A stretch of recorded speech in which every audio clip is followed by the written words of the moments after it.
Welcome to Café and Networking, the podcast to connect and promote entrepreneurs, specialists, and business experts. I'm Tom Reaoch, an American known as the King of Networking, connecting people and speaking from my studio in Campinas, São Paulo, Brazil. Today we welcome Carla Wicks, joining us from Fort Worth, Texas. She was introduced to me by Dominick Domasky from Motivation Champs. Carla Wicks is the author of the book, That Still Small Whisper. The book's available on Amazon and Barnes & Noble. The book is an uplifting 40-day devotional that will inspire and encourage you to listen to those tiny shoulder taps. It will transform and motivate you to grow authentic relationships and become an inspiration to those around you. Carla sent me material saying, be prepared to hear more than you could have ever imagined. Listen to those tiny shoulder taps. Carla, who's tapping on the shoulder? Well, as a Christian, I recognize the way that God gets my attention. And so for me, it's an inward impression, a tap, if you will, or a tender nudge. And some even call it like a kiss. Mm-hmm. Yes. But what we see, and unfortunately, because of the pandemic, many people are saying, this is out in the news, that they are hearing things. And that could be direct or indirect. Is that part of the tap? Yes, it is, because in order to be able to hear, there comes a time when everyone must be still. Mm-hmm. And so taking that time, whatever short portion or long that you can give, to actually sit and listen for what the Lord or the whatever is saying to you is going to allow you to then be able to move on with your deepening relationships with others, and the things that you'll start to hear will increase exponentially. So when you're saying still, what you're saying is try to stop and don't move? Try to stop and just center yourself to focus on one thing. And that is that you want to harmonize your own spirit to be able to hear what God is actually speaking to you. Well, I have to say personally, that's tough. Probably for many people, because life just seems to be so agitated. It seems to be in so much movement, so much stimulus coming from different directions all the time. And really, I'm sort of a hyper person. Just to sit still is not natural for me. Right. And I will tell you that when I first started going to the church I currently attend, everybody is there to focus. It's a Sunday, and that's what they do.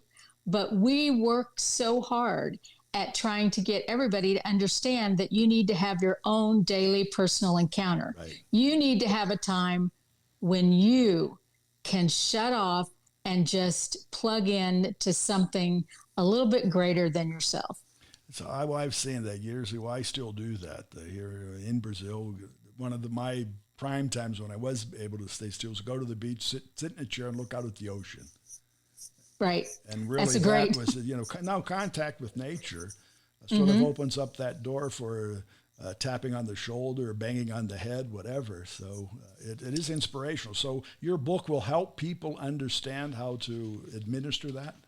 Yes, because what it will do is it will allow you to be able to, when you're still, you might hear just a word, maybe a sentence. But if you hear something, it will resonate within yourself. And like I said, everybody has some time, whether at the beach, whether they're at the poolside, whether they're just grabbing a cup of coffee, is just to try and take that time to listen. Truly listen. Make that time, right? Make that time. Prioritize it. Prioritize it as something vitally important. And people will be amazed at what will happen if they do it consecutively for 40 days. Yeah. So 40 days is the key. Now, what I want to do, I want to take that and I want to apply it to myself, because I used to walk and I used to run. And I did that in the morning. Right. And that was, even though I wasn't still, but I felt that my mind was still. Right. That's when I cleared everything out. I could, run out in the park. Wherever I traveled, I can see things, and that sort of illuminated me in a different way. So I can be still and run at the same time. Yes. Oh, definitely. Yeah, I'm a definite morning walker. I go out for over an hour every morning, and it's not only still outside, but it's as still in my heart and my soul as I want it to be. And those are some of my best times to just allow downloads to happen, and I get some phenomenal inspiration. And I always tell people, if he can be faithful in me, he can be faithful in thee. So everybody can do this. He's no respecter of persons, and you can actually hear more than you ever imagined. I agree with you, but I think the important thing is you need to open up the door a little bit. Right. And I think that's part of that. So in 40 days of the devotional, we'll do that. We'll inspire and encourage us to listen to those tiny shoulder taps. Okay, Carla? Right. Well, tell our audience, where can people find the book? The book is available on Amazon.com, also on Barnes & Noble. It's That Still Small Whisper. And my name is Carla Wicks, Wicks. That's just great. And you're there speaking to us and everybody from Fort Worth, Texas. Yes. Thanks again for your time. Fort Worth, Texas. Well, it's always hot. So thanks for your time. Enjoy your walk. Welcome. I'll do mine. And in 40 days, we might be back talking again, okay? Sounds great. Thank you so much. Take care, and thank you. And for our audience, remember that you can, again, find more information about Carla Wicks. And the book, again, is That Still Small Whisper. Carla Wicks, Carla, last name Wicks. Find that on Motivation Champs website, and that's www.motivationchamps.com/project/Carla-Wicks. Café and Networking is brought to us by Focus MI Market Intelligence, an agricultural market research specialist in Brazil. More information on their website, focusmi.com. Thanks for listening. Until the next time here at Café and Networking Podcast.